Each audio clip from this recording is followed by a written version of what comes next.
ए part किया था इसका। ए पार्ट में हमने जैसे what will be the length of this wire to make its resistance 10 ohm, तो इसकी जो लेंथ है वो 122.7 मीटर आ रही थी। 122.7 मीटर, ये सभी बच्चों ने मैं समझता हूँ कर लिया होगा। हाँ जी, लेंथ ये कैलकुलेट कर लिया है सब बच्चे? आजकल शक्तिमान ही देखते रहते हो। Yes sir. क्या शौक है, शक्तिमान देखते हो तुम? क्या सर? देखा था, आज नहीं देखा। शक्तिमान देखते हो? क्या कह रहे हो सर, समझ नहीं आ रहा। अरे मैं अरे ये शक्तिमान देखता हूँ आई। है ये क्वेश्चन सॉल्व कर दिया था या शक्तिमान देख रहे थे? सर? नहीं नहीं, अभी नहीं करा मैंने ये वाला। अच्छा अच्छा अभी मेरे पे वो हेडफोन्स नहीं है ना, तो इसलिए आवाज नहीं आ रही। अच्छा अच्छा, तुम्हारी आवाज भी थोड़ी खराब आ रही है। सर हाँ आपकी सर, आवाज बिल्कुल धीमी आ हेडफोन्स रही है नहीं है। मेरे को। चलो ठीक है, कोई बात नहीं, अभी आ जाएगी, थोड़ी देर में सही आ जाएगी। बी पार्ट देखिए, how much does the resistance change. हाँ सर अगर आंसर 122.76 मीटर आ रही है तो वो गलत है। 122.76, 76। ठीक है, अप्रोक्सीमेटली ठीक है ना। ठीक। अच्छा, इसके बाद बी पार्ट देखिए, how much does the resistance change if the diameter is doubled. How much does the resistance change if the diameter is doubled. अब जरा देखिएगा आप,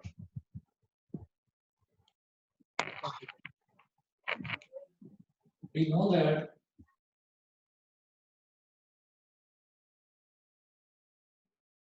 rho is equal to RA upon L. We know that rho is equal to RA upon L.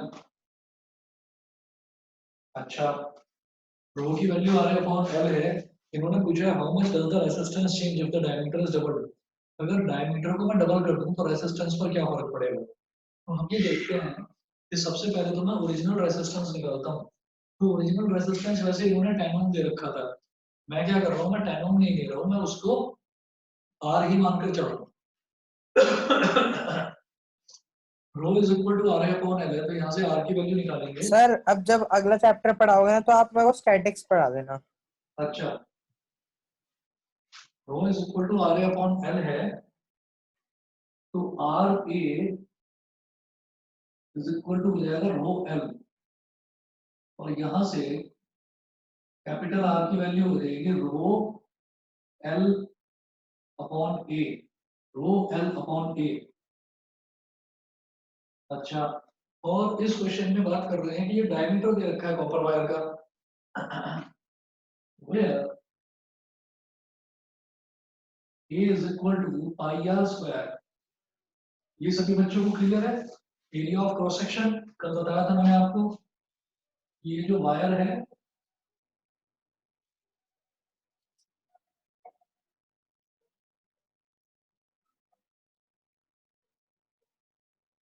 ये इस wire का radius है। और देखिएगा कि अगर मान लीजिए मुझे रेडियस दे रखा है, तो इसका एरिया ऑफ क्रॉस सेक्शन कितना हो जाएगा? ये वाला एरिया बताएंगे?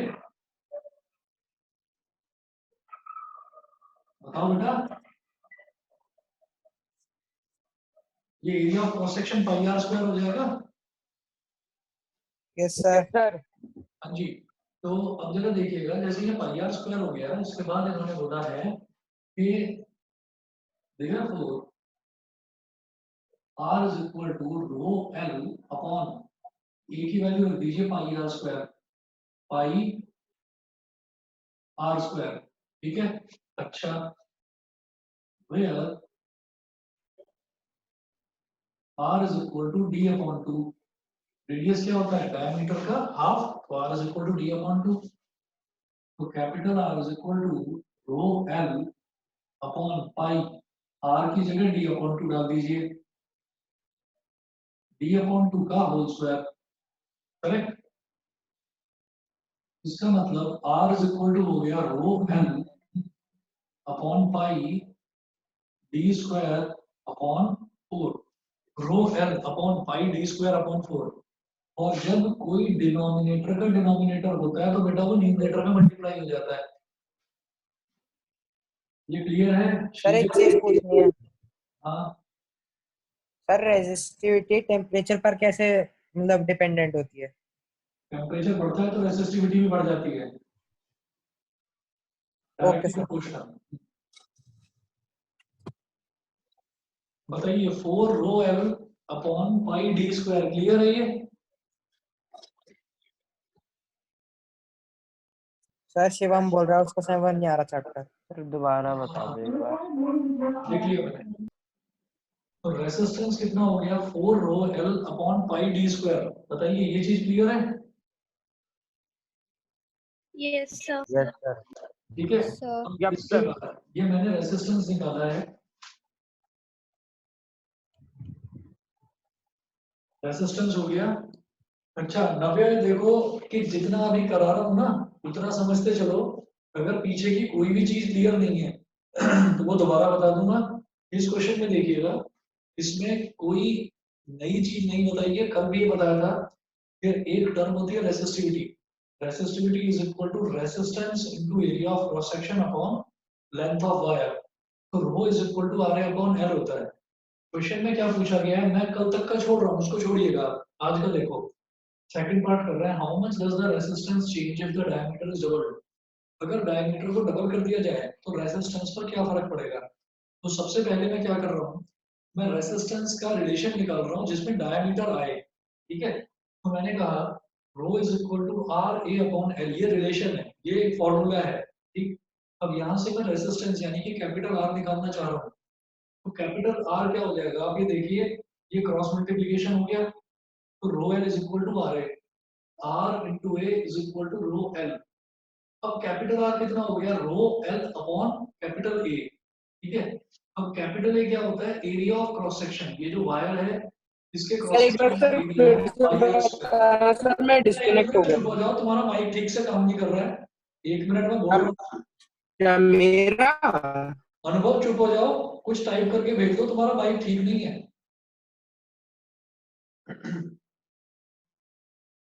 देखिए ये area of cross section pi R square है। कोई प्रॉब्लम है अनुभव को और शौर्य को? तुम्हारी दोनों की आवाज खराब आ रही है, मैसेज कर दीजिए।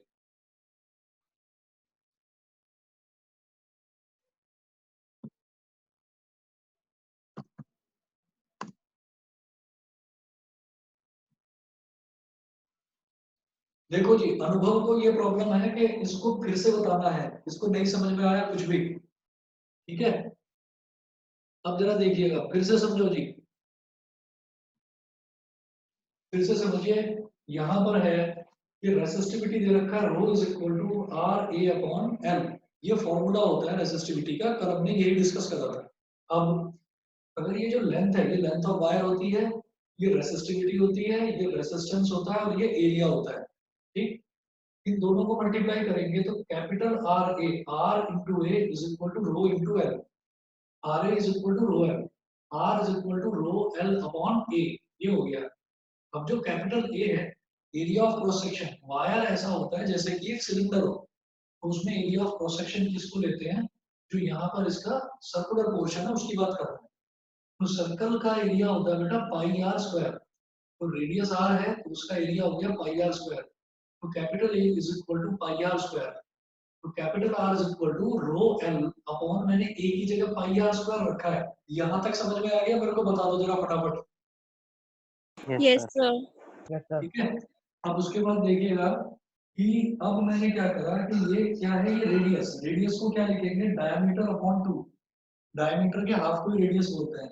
तो मैं रेडियस की जगह लिख रहा हूँ डी अपॉन 2। तो कैपिटल आर हो गया rho L upon pi D upon 2 का होल स्क्वायर। डी अपॉन 2 का होल स्क्वायर करेंगे तो ये हो जाएगा रो L upon pi D square upon 4। और ये मैथमेटिकल रिलेशन होता है जब न्यूमरेटर है डिनोमिनेटर है। जब डिनोमिनेटर का डिनोमिनेटर होता है कोई, तो वो न्यूमरेटर से मल्टीप्लाई हो जाता है, वो यहाँ नहीं रहता, वो न्यूमरेटर से मल्टीप्लाई हो जाता है। तो ये 4 आ गया, रो एल से मल्टीप्लाई हो गया, 4 rho L upon pi D square. यहाँ तक क्लियर है सभी को? Yes yes sir. सर। यहाँ तक क्लियर यस है? सर। पिछला क्या है उसको भूल जाइए, जो पीछे वाली जो टर्म्स थी आपकी, वो अगर क्लियर नहीं है मैं एक्स्ट्रा क्लास लेकर बता दूंगा, अनुभव तुम्हें भी, नव्या तुम्हें भी। ठीक, यहाँ से समझिए आप लोग।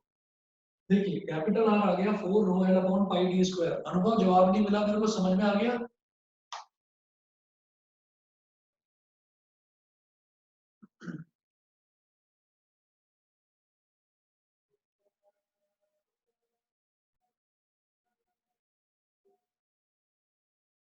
ठीक है। इसके बाद देखिएगा, इसके बाद है हमारे पास रेसिस्टेंस की वैल्यू ये आ गई। अब क्वेश्चन देखिएगा, क्वेश्चन में पूछा क्या बी पार्ट में, how much does the resistance change, resistance में क्या चेंज आएगा if the diameter is double. तो लिखिएगा केस फर्स्ट, मतलब अब नया केस मेरे को स्टडी करना है। इसमें क्या हो गया, इसमें डायमीटर डबल कर दिया जाता है। तो न्यू डायमीटर, नया जो डायमीटर है, जैसे पुराना डायमीटर है, पुराने डायमीटर मैंने क्या लिया था, डी लिया था। नए डायमीटर को आप लीजिए डी डैश। तो डी डैश क्या है, 2d। उन्होंने बोला है कि if the diameter is doubled, तो नए केस में मैं ये देख रहा हूँ कि वायर के डायमीटर को डबल कर दिया गया। तो जो नया वायर बना, उस नए वायर के डायमीटर को मान लीजिए डी डैश। तो D dash is equal to 2d हो गया। उसके बाद न्यू लेंथ, लेंथ के बारे में इन्होंने कुछ नहीं बोला है, तो मैं कहूंगा नई लेंथ एल डैश, वो एल के ही इक्वल होगी, वो ओरिजिनल लेंथ के ही इक्वल होगी। ओरिजिनल वायर की जो लेंथ थी वो उसी के इक्वल होगी। ठीक है। उसके बाद रेसिस्टिविटी, रेसिस्टिविटी एक ऐसा कांस्टेंट है जो चेंज नहीं होता, तो हम ये कहेंगे रेसिस्टिविटी, रेसिस्टिविटी होगी रो। तो रो चेंज नहीं होगी। लेंथ के बारे में कुछ बोला नहीं है, तो मैंने कहा नए वायर की लेंथ एल डैश, वो एल ही होगी। पाई एक कांस्टेंट है, 4 एक कांस्टेंट है, ये चेंज नहीं होने। और डी जो है ये हो जाएगा डी डैश, डी डैश की वैल्यू क्या है 2d। तो हम कहेंगे कि न्यू रेसिस्टेंस, ये जो मैंने रेसिस्टेंस का फॉर्मूला निकाला है, इसमें अगर हम बात करेंगे न्यू रेसिस्टेंस की, तो न्यू रेसिस्टेंस को मैं बोलूंगा आर डैश। तो R dash is equal to, ये रेसिस्टेंस का फॉर्मूला है, रेसिस्टेंस का formula in terms of diameter. तो नए रेसिस्टेंस को मैं बोलूंगा R dash, R dash is equal to 4। Resistivity में कोई चेंज नहीं हुआ, रो। एल अब है एल डैश, एल डैश लिखिए, पाई कांस्टेंट है, सेम रहेगा। और डायमीटर चेंज हो गया, डी डैश लिखिए, डी डैश का स्क्वायर, डी डैश का स्क्वायर। तो R dash is equal to 4 rho, L dash क्या है, एल डैश एल के ही बराबर है, तो लिखिएगा 4 rho L upon pi. D dash क्या है, 2d के बराबर, तो लिखिएगा 2d का स्क्वायर। ठीक, अच्छा जी। सर ये जो न्यू डायमीटर वगैरह दे रखा है क्वेश्चन में दे रखा है क्या? दोबारा बोलिए क्या चीज। सर ये जो केस 1 में आपने लिखा हुआ है न्यू डायमीटर न्यू लेंथ, ये सब क्वेश्चन में ही दे रखा है? ये क्वेश्चन में दे रखा है, how much does the resistance change if the diameter is doubled. Resistance कितना चेंज हो जाएगा अगर डायमीटर को डबल कर दिया जाए। तो मैंने वही लिखा है कि नया डायमीटर जो है वो हो जाएगा 2d, और लेंथ के बारे में कुछ नहीं दिया, तो मैंने कहा लेंथ वही रहेगी जो ओरिजिनल थी। तो L dash is equal to L. Resistivity constant होता है किसी भी मटेरियल के लिए, तो रेसिस्टिविटी चेंज नहीं होगा क्योंकि मैं मटेरियल चेंज नहीं कर रहा हूँ, तो रेसिस्टिविटी वही रहेगी। तो नया रेसिस्टेंस कैसे मिलेगा, आर डैश, हम इस फॉर्मूले में वैल्यू डाल देंगे। वही 4 है, रेसिस्टिविटी सेम रहता है, तो रो आ गया। लेंथ अब एल डैश है, क्योंकि मैं नए केस की बात कर रहा हूँ, तो लेंथ एल डैश, पाई कांस्टेंट है, और डायमीटर जो है वो डी डैश है। तो डायमीटर की जगह मैंने लिख दिया डी डैश, और डी डैश डायमीटर का क्या था, स्क्वायर था, तो डी डैश का स्क्वायर। अब डी डैश क्या है, एज पर क्वेश्चन डी डैश की वैल्यू क्या है 2d, डी डैश की जगह मैंने रख दिया 2d। यहाँ तक सभी को क्लियर है, मैं तो आगे बढ़ूं। Yes, sir. Yes sir. देखिए अब ये हो जाएगा 4 रो एल अपॉन पाई, और 2d का होल स्क्वायर होगा 4d स्क्वायर। 4 से 4 कैंसिल आउट हो गया, ठीक। बल्कि आप एक काम करो, कैंसिल मत करो, आप ऐसे ही रहने दो उसको। 4 rho L upon 4d square. इसका मतलब क्या है कि मेरा जो ओरिजिनल रेसिस्टेंस था, जरा उसकी वैल्यूज को सबको अलग निकालो। आप कैसे करेंगे, आर डैश ओरिजिनल क्या था 4 rho L,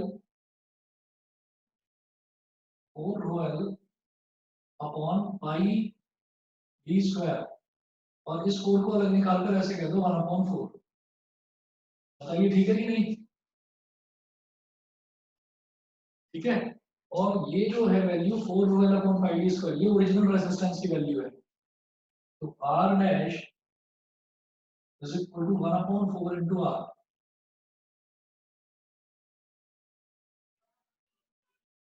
are dash is equal to 1 upon 4 into R. समझ गए? तो इन्होंने जो पूछा है how much does the resistance change if the diameter is doubled, आप लिखेंगे आंसर में if the diameter is doubled resistance will become 1/4 of its original value. समझ में आ गया सभी को? Yes, sir. Yes sir. Navya Anubhav बताओ बेटा दोनों। सर बस Yes, एक sir. चीज बता दो सर, आपने 1/4 ही क्यों बाहर निकाला, पूरा 4 क्यों नहीं निकाला? बिल्कुल सही कह रहे हो। मैं क्या कर रहा था, जैसे रेजिस्टेंस है, रेजिस्टेंस की ओरिजिनल वैल्यू थी 4 rho L upon pi D square, तो मैंने 1/4 बाहर नहीं निकाला, मैंने 4 rho L upon pi D square को अलग कर दिया, 4 rho L upon pi D square इसको अलग कर दिया, तो क्या बचा? 1/4 ही तो बचा। ठीक है sir. 4 rho L upon pi D square को अलग क्यों करा? बिकॉज इसकी पूरे की वैल्यू कैपिटल आर के बराबर है। तो वो पूछ रहे हैं कि रेजिस्टेंस में क्या बदलाव आएगा अगर मैं डायमीटर डबल कर दूंगा। तो आप कहेंगे अगर हमने डायमीटर डबल कर दिया तो resistance will become 1/4 of its original value. ठीक है सर। तो इसका आंसर मैं इधर लिख रहा हूं।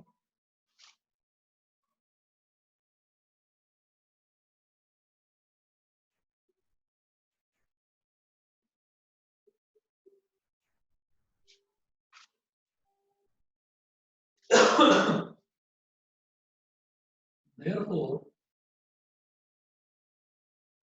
resistance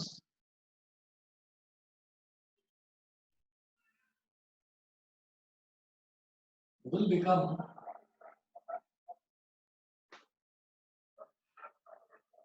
1/4 of its original value। ये अपनी ओरिजिनल वैल्यू का 1/4 हो जाएगा। समझ गए?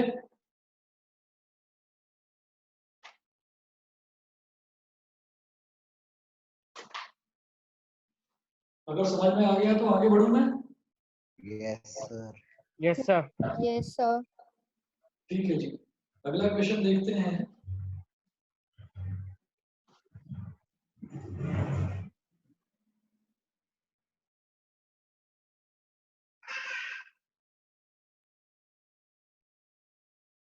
A 6 ohm resistance wire is doubled up by folding. A 6 ohm resistance wire is doubled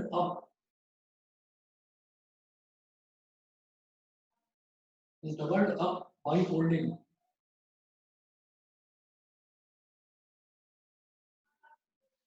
Is doubled up by folding.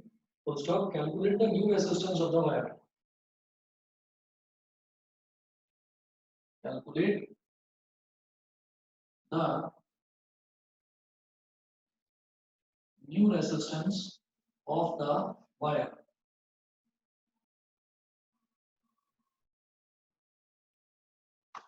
अब आप ये समझिएगा, जैसे हमारे पास कोई वायर है, जैसे हमारे पास मान लीजिए कोई वायर है, मान लीजिए ये हमारे पास एक वायर है, इसको मैं फोल्ड करके मैं डबल कर दूं।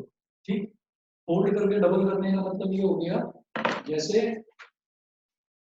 मान लीजिए आपने कहा कि वायर के नाम पर ये है, मान लीजिए ये हमारे पास एक वायर है, ठीक, और अगर मैं इसको वायर को इधर से देखूं तो ये हो गया बेटा, ये वाला हो गया इसका क्रॉस सेक्शनल एरिया।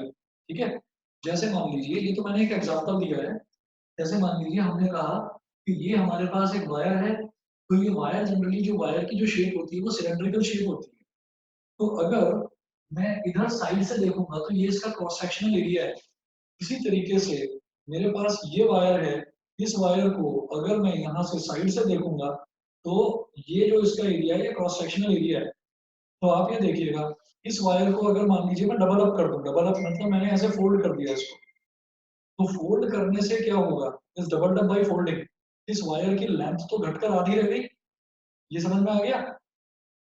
पहले इनिशियली इसकी लेंथ कितनी थी, पूरी लेंथ यहाँ से यहाँ तक थी, अब मैंने इसको बीच में से फोल्ड अप कर दिया तो इसकी लेंथ तो घटकर आधी रह गई, ये समझ गए सभी बच्चे? Yes, sir. Yes, sir. Length इसकी घटकर हाफ हो गई, लेकिन एक एरिया ये है और एक एरिया ऊपर, तो एरिया डबल नहीं हो जाएगा? Yes, area sir. डबल नहीं हो जाएगा भाई? एक एरिया यहाँ पर ये था, ये वाला एरिया ये, और एक एरिया ये, अब इसको फोल्ड कर दिया तो ये एक के ऊपर एक आ गया, तो एरिया डबल हो जाएंगे। Yes, sir. अब मेरी बात समझिएगा, ये मैं एक बार डायग्राम बनाकर और बताता हूँ इसी चीज को। इसमें देखिएगा, हमने बोला कि यहाँ पर मेरे पास ओरिजिनली एक वायर था ऐसे,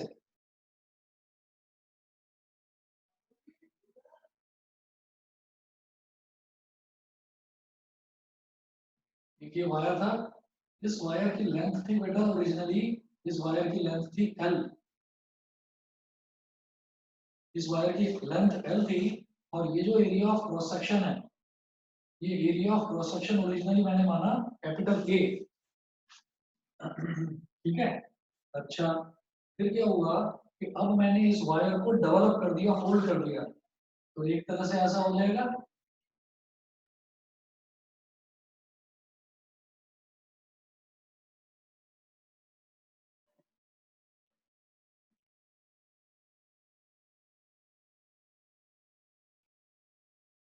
एक तरह से ऐसा नहीं हो जाएगा जैसे इस वायर की लेंथ हाफ कर दी गई हो और एरिया डबल हो गया हो।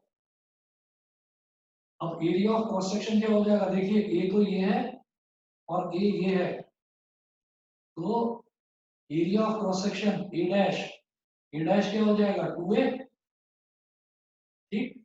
और जो लेंथ है, नई लेंथ एल डैश क्या हो जाएगी, पुरानी वाली लेंथ का आधा l/2।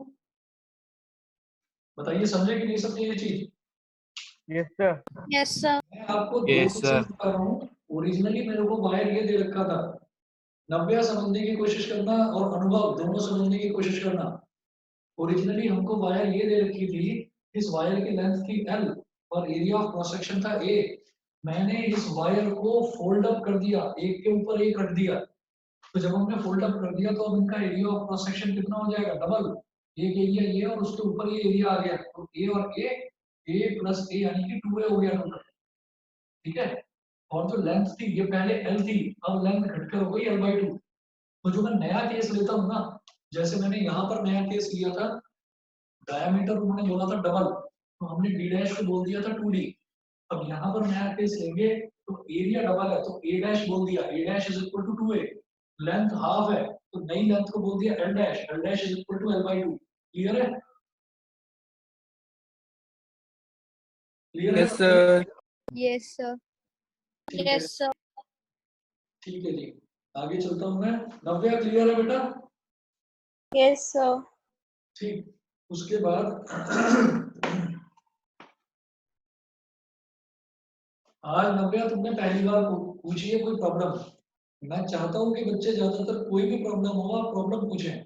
आपने बोला कि ये चैप्टर समझ में नहीं आ रहा है, बहुत अच्छी बात है, मैं दोबारा करा दूंगा एक्स्ट्रा क्लास लेकर, ठीक है? और विद इन अ वीक ही करा दूंगा, लेकिन कोई भी प्रॉब्लम आए, और मैं सिर्फ नव्या तुम्हें नहीं बोल रहा हूँ, बाकी सभी बच्चों को बोल रहा हूँ, कार्तिक तुम्हें भी कोई प्रॉब्लम आए, विदुषी कोई प्रॉब्लम आए, या अनुभव, शौर्य, लक्ष्य, किसी को भी कोई प्रॉब्लम आए तो प्लीज मेरे से दोबारा पूछ लिया करो, उसमें कोई सर एक्स्ट्रा प्रॉब्लम नहीं क्लास है। लोगे सर बता देना। हाँ, उसमें कोई प्रॉब्लम नहीं है कि कभी भी आपको, आपने ट्यूशन एक्चुअली ज्वाइन ही इस वजह से करा कि स्कूल में लिमिटेड टाइम होता है, आप नहीं पूछ सकते, यहाँ पर हमारे पास टाइम ही टाइम है, आपको जब लगे कि नहीं ये चीज नहीं आ रही है समझ में, आप दोबारा पूछिए, चीज वेरीफाई होनी चाहिए। साल में हर चैप्टर का मेरा टारगेट ये है कि 2-2 3-3 बार रिवीजन हो जाए, तो जिस बच्चे को नहीं भी आया एक बार में समझ में, उसको दूसरी या तीसरी बार में आ ही जाए। तो देखिएगा, अब जैसे ये क्वेश्चन दे रखा है, मैं वापस इस क्वेश्चन पर आता हूँ।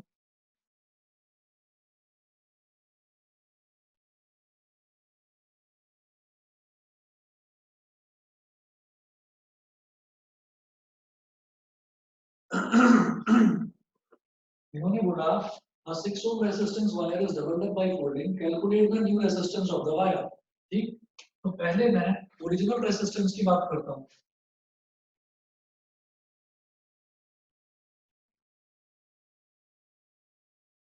ओरिजिनल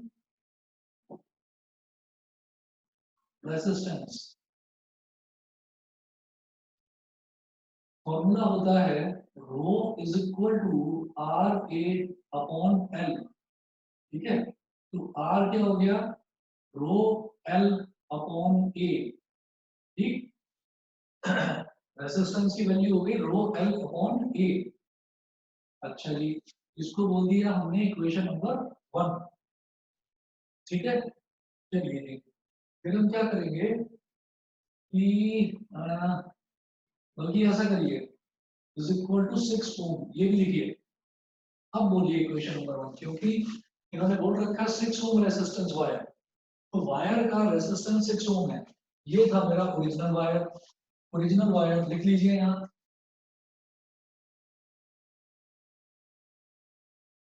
ओरिजिनल वायर ये, और ये new wire which is obtained by doubling it up. Fold करने पर जो वायर है वो ये वाला वायर हो गया। जरा देखो कि ओरिजिनल वायर का लेंथ L था और एरिया ऑफ क्रॉस सेक्शन ये था, तो ये रिलेशन आप लोगों को शायद क्लियर होगा। फिर मैं बात करता हूँ नए वायर की, यानी कि यहाँ जो केस फर्स्ट है उसकी बात करता हूँ मैं। तो नए वायर के केस में हमारी जो लेंथ है वो कितनी हो गई, L डैश हो गई L अपॉन 2। नई जो लेंथ है वो है L डैश, और उसको अगर मैं पुरानी से कंपेयर करूँ तो वो पुरानी की आधी है, तो L dash is equal to L by 2। नया एरिया है ए डैश, और नए एरिया को अगर मैं पुराने एरिया से कंपेयर करूं तो वो उसका डबल है, तो इज इक्वल टू 2a हो गया, L डैश हो गया, ए डैश हो गया। फिर ये जो रेसिस्टिविटी है, ये रेसिस्टिविटी एक ऐसी चीज है जो कांस्टेंट रहती है। मैं कहूंगा रो इज कांस्टेंट। दो न्यू रेसिस्टेंस, और नया रेसिस्टेंस कितना हो जाएगा जरा देखिएगा। New resistance R dash is equal to rho, rho तो कांस्टेंट रहता है तो रो की जगह तो रो ही आएगा, L की जगह आ जाएगा L डैश, और A की जगह आ जाएगा, नया वायर है तो नया एरिया A डैश।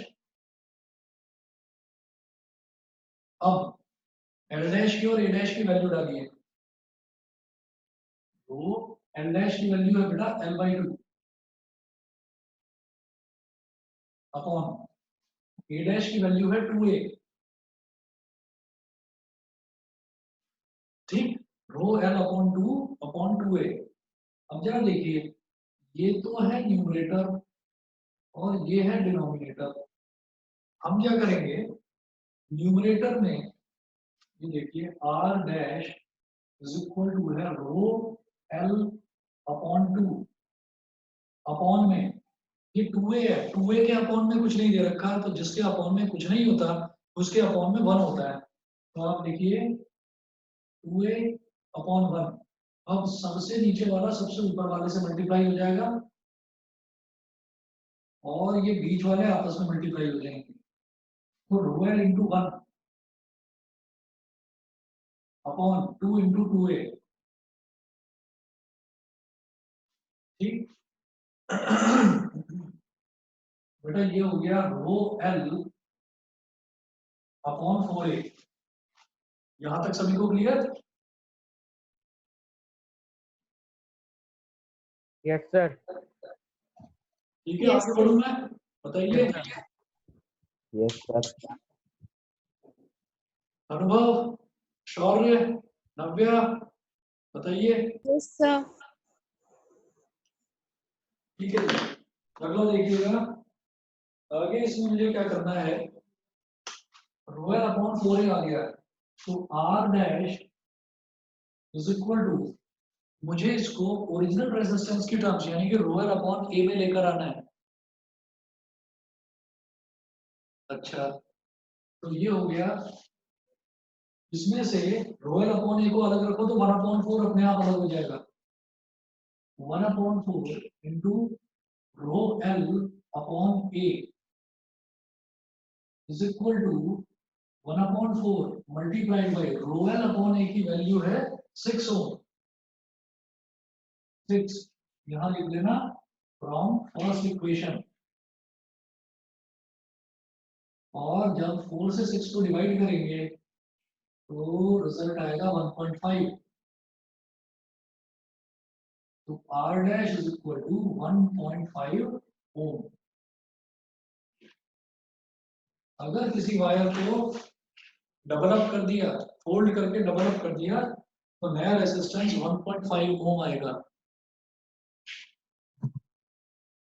1 मिनट के लिए वीडियो में कुछ प्रॉब्लम है, अभी हो जाएगा ठीक, अभी हो जाएगा ठीक। हाँ जी, आ गया। तो R डैश जो है वो 1.5 ओम आ गया। मुझे लगता है क्लियर होगा सभी को।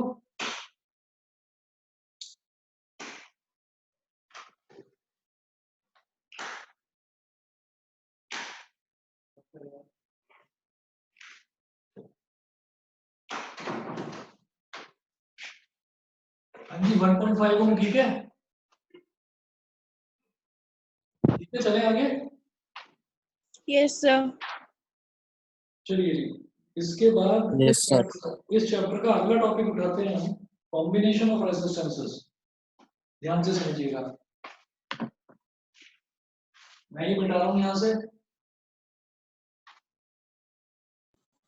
सर 1.5 के जो बाद लिखा है उसे बोलते क्या है? ओम, ओम, ओम नमः शिवाय वाला ओम। ओम, ठीक है सर। हाँ,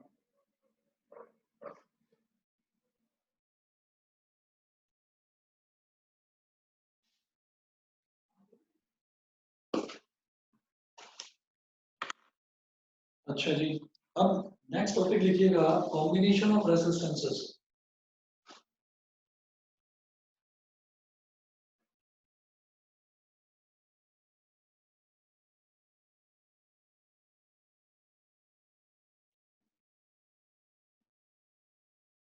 कॉम्बिनेशन ऑफ रेजिस्टेंसेस ब्रैकेट में लिखिएगा, और रेसिस्टर्स।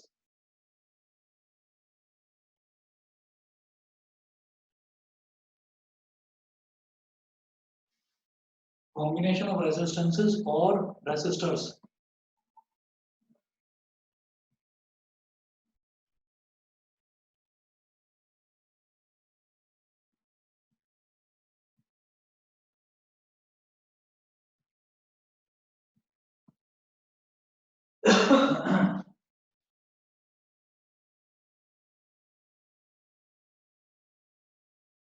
ठीक है, इसमें लिखिए, resistances can be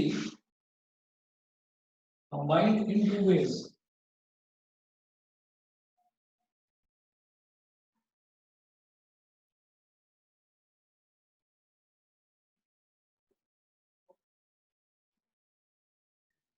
Resistances can be combined in two ways. First है series connection,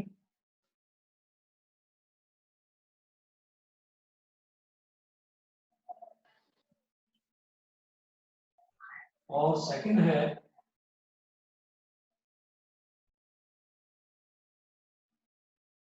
पैरेलल कनेक्शन।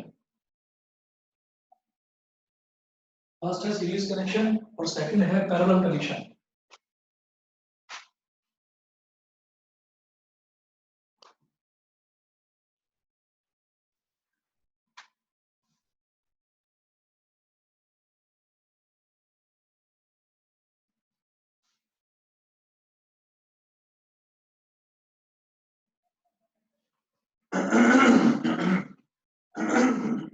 अब लिखिएगा, सीरीज कनेक्शन में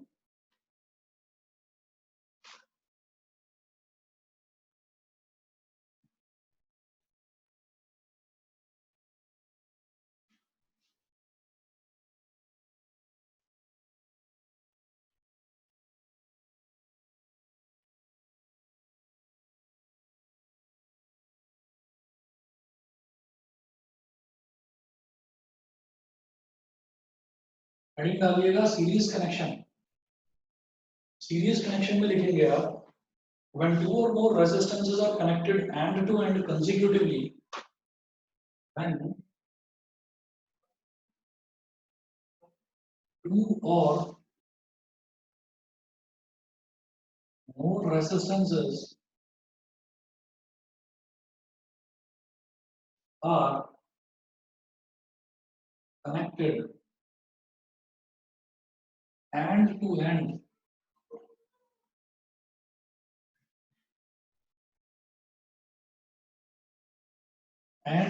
consecutively, they are said to be connected in series.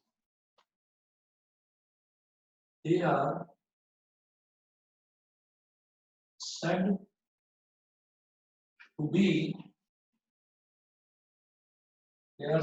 be connected in series.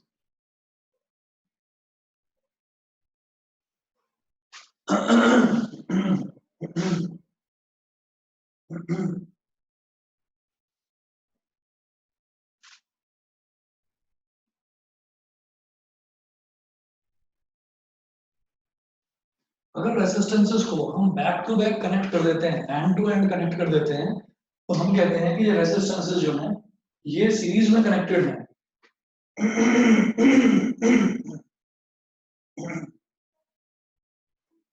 ठीक है, तो अब इसमें क्या करेंगे हम कि जैसे सीरीज कनेक्शन है, मान लीजिए मेरे पास 3 रेसिस्टेंस हैं या 4 रेसिस्टेंस हैं, हमने back to back end to end connect कर दिया ऐसे।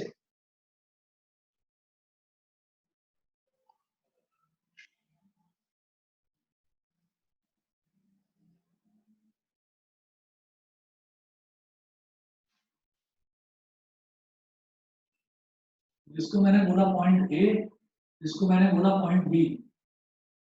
ये रेसिस्टेंस है R1, ये रेसिस्टेंस है R2 और ये रेसिस्टेंस है R3, R1 R2 R3।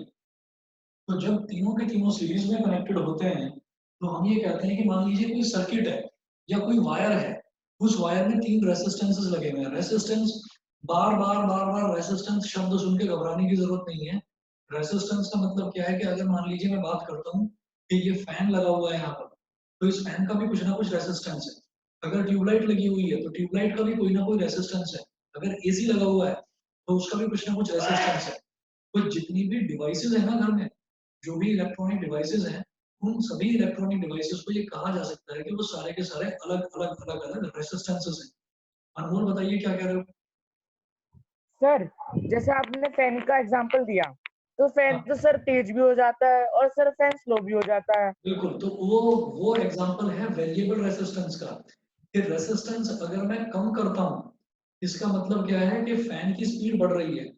Resistance कम का मतलब क्या है कि किसी तरीके का कोई रास्ते में ऑब्स्ट्रक्शन नहीं है, करंट पूरी तरह से फ्लो हो रहा है, रेसिस्टेंस नहीं है, रेसिस्टेंस कम है। रेसिस्टेंस जितना मैं बढ़ाता हूँ तो फैन की स्पीड उतनी कम होती चली जाती है। तो fan is an example of variable resistance, एक ऐसा रेसिस्टेंस जिसकी वैल्यू मैं लगातार कम या ज्यादा कर सकता हूँ। लेकिन ट्यूबलाइट हमेशा एक इंटेंसिटी से चलेगी, तो इसका मतलब ट्यूबलाइट का रेसिस्टेंस सेम है। सर ओम और रेजिस्टेंस में क्या डिफरेंस है? क्या चीज?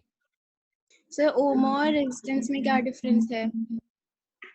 अच्छा, ओम और रेसिस्टेंस में क्या डिफरेंस है? रेसिस्टेंस जैसे हम फोर्स कहते हैं ना, फोर्स की यूनिट होती है न्यूटन, फोर्स को मेजर करने की यूनिट न्यूटन होती है, मास की यूनिट किलोग्राम होती है। ऐसे ही रेसिस्टेंस की यूनिट होती है ओम। तो ohm is the unit of resistance. ठीक, जैसे मास की यूनिट किलोग्राम होती है, फोर्स की यूनिट न्यूटन होती है, लेंथ की यूनिट मीटर होती है, ऐसे ही रेसिस्टेंस की यूनिट ओम होती है। क्लियर है? Okay sir. इसके बाद देखिएगा, अब मैंने बोला कि ये जितने भी इलेक्ट्रॉनिक डिवाइसेस हैं ये सारे के सारे रेजिस्टेंसेस हैं बेसिकली। तो अगर मान लीजिए ये 3 बल्ब्स हैं, वो लाइन से कनेक्टेड हैं किसी एक इलेक्ट्रिकल वायर से, तो अगर किसी एक इलेक्ट्रिकल वायर में कोई 2 या 3 इलेक्ट्रॉनिक इक्विपमेंट जुड़े हुए हैं तो हम उसको सर्किट बोल देते हैं। ये सर्किट है। तो सर्किट जो है, इस सर्किट में क्या है, 3 रेजिस्टेंसेस जुड़े हुए हैं। तो इस पूरे सर्किट का ओवरऑल रेजिस्टेंस क्या हो जाएगा, या इक्विवेलेंट रेजिस्टेंस बोलते हैं उसको। इक्विवेलेंट रेजिस्टेंस, उसको मैं बोल दूंगा पूरे सर्किट का रेजिस्टेंस। इस पूरे सर्किट का टोटल रेजिस्टेंस कितना हो जाएगा, R is equal to R1 plus R2। Sir समझ नहीं आ रहा। बता रहा हूँ, अगर मान लीजिए मैंने ये कहा कि मेरे पास कोई 3 कंपोनेंट्स हैं, उनके 3 रेसिस्टेंस दे रखे हैं और ये बोला जाए कि पूरे सर्किट में बताइए रेसिस्टेंस कितने हैं। मान लीजिए मेरे घर में 10 पंखे लगे हुए हैं, हर पंखे का अलग अलग रेसिस्टेंस है और ये बता दिया जाए कि सीरीज कनेक्शन में लगे हुए हैं। ये है ना सीरीज कनेक्शन, जिसमें बैक टू बैक लगे रहते हैं सारे के सारे कंपोनेंट्स। तो अगर मेरे घर में 10 पंखे लगे हुए हैं और 10 के 10 बैक टू बैक यानी कि सीरीज में लगे हुए हैं, हर पंखे का रेसिस्टेंस 5 ओम दे रखा है, हर पंखे का रेसिस्टेंस 5 ओम।